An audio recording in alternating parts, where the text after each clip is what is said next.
Good everyone. The Peranakan magazine is proud to host a very special event today, courtesy of Rumah Kimchu.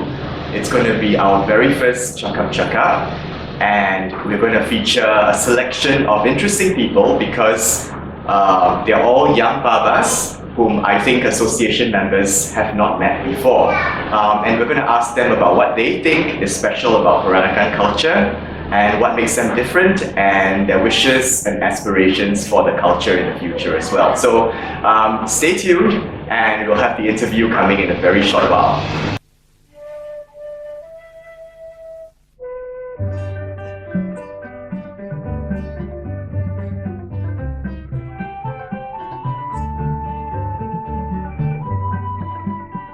We have four younger Peranakans, okay? We'll just very quickly introduce them.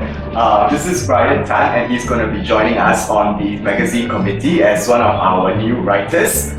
Bryan is also a Katongite and has very interesting insights to Peranakan culture, mainly because of his family background. I'll leave him to tell you about that. And then we have Zen, whose family runs Dulu Kala, Peranakan foods, and Zen has also set up Odia Sayang, and he'll be sharing some very, very interesting recipes. So watch out for those in our Dalam Dapur section. And then there's Gavin here, maybe not exactly new, quite known. Yeah, been around the association quite a while. Been around the association. Gavin actually helped us, I think, the first time properly was with the Peranakan Festival. Convention in 2009. 2009, yeah. And Gavin's somebody who's really very passionate about community and culture. And he has done and is doing a lot of grassroots work as well. And then of course we have, how should I say this, the co-proprietor of this place, Rumah Kimchu, Raymond Wong here, who is already very renowned as an embroiderer and creator of custom kebayas. So we have some very interesting insights for him. So thank you guys for joining us today. Well, thank you, Emeric. Yeah, okay. And we'll just talk about what Peranakan culture means to each of us.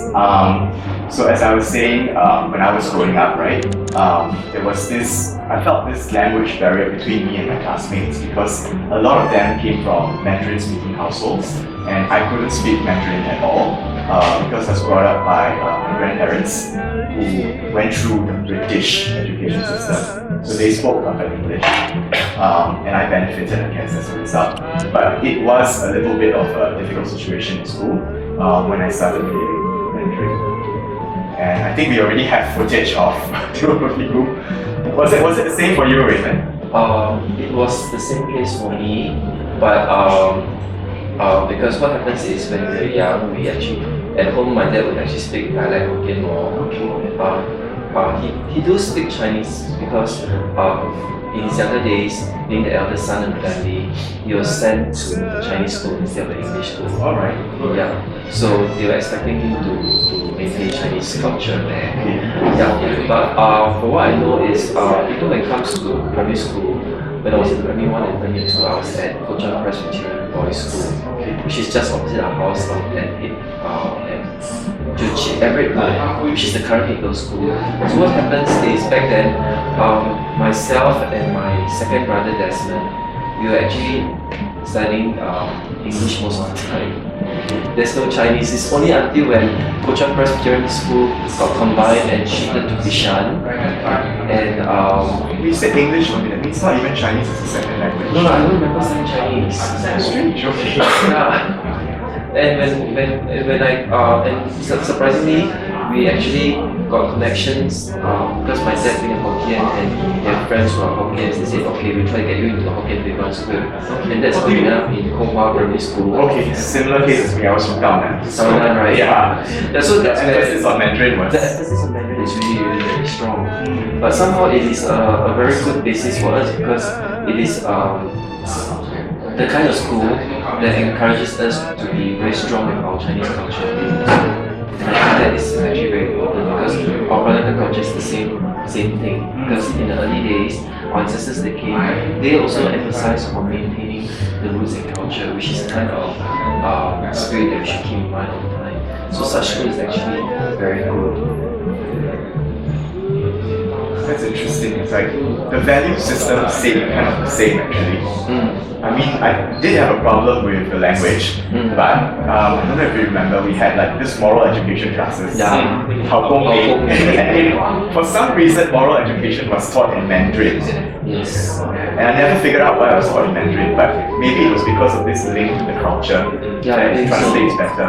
And somehow, in Konghua, for instance, when we study Hokkongming, though we have a standard text, but our teachers who are more learned in Chinese history, they tend to relate this story to something of a historical base, which is old Chinese history, and they try to relate it somehow. And that's where even today we still can remember some of the useful phrases. Yeah, 走到桥头自然直 Oh my god, yeah, I can't remember any of those. Yeah, for us we still can remember because what happens is subsequently all my brothers and colleagues, they entered Konghua and they became more and more Chinese oriented. Conscious of the Chinese side. Yes, but nevertheless my Chinese has always been bad. I've been always having like very lousy results. So I started failing from elementary. Yeah. Do you guys like failed or you guys rely on tuition a lot? I really like tuition a lot. Tuition. Lots of tuition. Putting recipes together for over 10 years. Yes. So what do you like to do especially? Do you like to do the marketing, experimenting in the kitchen? I actually do a bit of both. I started off more in the kitchen. I've been in the kitchen cooking for 5 years, tuning, of course, the recipes and YouTube. Recently, I do see an influx of a lot of younger Peranakan people coming back to their roots and coming back to it is. And they are more proud of being Peranakan, and they bring their friends and say that, oh, I'm Peranakan, this is the food I've been eating since I grew up. Do they complain to you that there's taste of their moms? As always. Yeah, that's the thing about Peranakan food, that family makes it a little bit different. It's the same in Australia. For example, like when I was in Australia, then we went to our friend's place and they said, oh, my mom's shepherd pie is the best. Yes. Then another friend said, oh, the shepherd pie is different. I think my mom tastes better. Every country will actually face a similar problem. So unless they go overseas and meet other people in the culture, they can't actually make any comparisons. Yes. Yeah. But this is exactly what the Peranakan culture is Facing it. Yeah, it's facing it because none of the recipes are written down. There is no formal one recipe for one dish. Yeah, and they create it, you know. For example, like in my home, bawang we either eat it with pure bawang, otherwise it's with meat with chicken with pork or sardine, and that's it. But we even hear of some people saying that their family actually makes with fish meat and sardine. Wow. Fish and prawns, which are can fish really cook well with keluak, which It's interesting, right? is quite interesting sometimes. It's like we can't penalize that your recipe is wrong. That's right. Because it's the That's a problem as well because my grandma didn't pass down anything to my mother. She encouraged my mom to study. Yeah, she called my mom a cook girl. So she didn't teach my mom how to cook. My mom didn't even bother to learn from my grandma. And even when my maid left, she cooked like the normal Chinese dishes that my dad liked to eat because my dad is Chinese. I think that's one of the problems, not just Brian's strong family. I think a lot of the family faces the same problem. Perhaps our parents' generation, they were told to focus on education, productivity, and being a modern person. Yeah. And they didn't really focus on learning from their parents. And now we, the younger ones, have this sort of gap which we're trying really hard to Generation gap. Generation gap. That's why when it comes to promoting Peranakan culture, actually it's a two-pronged approach. The first prong is the family themselves. They have to be proactive in promoting or sharing the culture when the kids are young, especially before they go to school. Because once they go to school, they may not be exposed to so much cultural stuff anymore. Then number two, schools can do their part and together with government and still promoting the culture, but there's only a certain limit in which they can do. So in fact, the grandparents still have to play a greater role.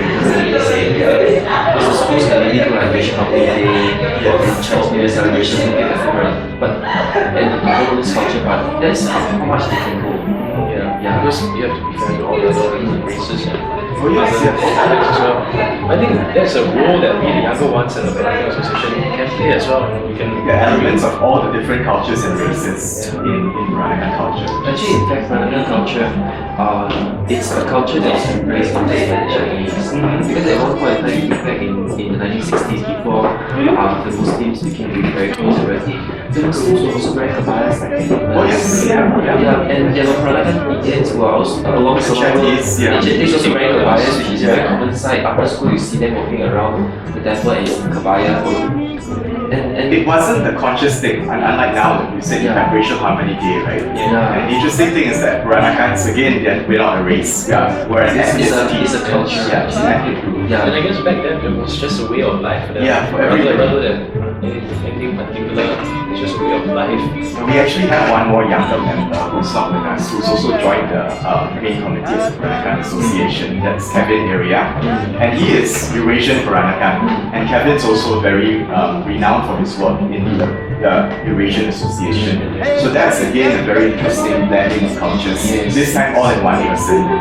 But I don't know. I think it's like probably it's going to be our generation's job, since we are educated and we are globalized now, to really take it upon our shoulders to bring the culture out into the world. Yeah, to find a way forward. So at a very simple level, yes, all the writing down and recording of recipes, yes, that kind of thing. All the ways we can record and document our culture. Other than documentation, it's actually very important for us to learn from other countries. For example, Japan and Korea, they actually try to make culture something marketable. So other than doing museums and stuff like that, they try to bring, let's say, fashion one step forward ahead. So for example, like Korean hanbok, they actually do it into bubble skirts at one point of time, and people the cutting where it's tight fit here and it's bubble over here, which is like the hanbok skirt. You notice that people can relate. This is Korean fashion, and why can't the Peranakan people move forward ahead by making something different and market it out of Singapore? Definitely. So I think as a younger generation, yeah, it's our job to It's a matter of like supply and demand. You have to create the demand somewhere. Otherwise, there's no point of supplying it. It's all based on the economics also at the end of the day. Cool. So I think we have our work cut out for us then, right? just forge a way forward for our culture. That's right. So you guys can thank you very much for joining us, and definitely we'll hear a lot more from our younger babas and nyonyas in the future. Bye.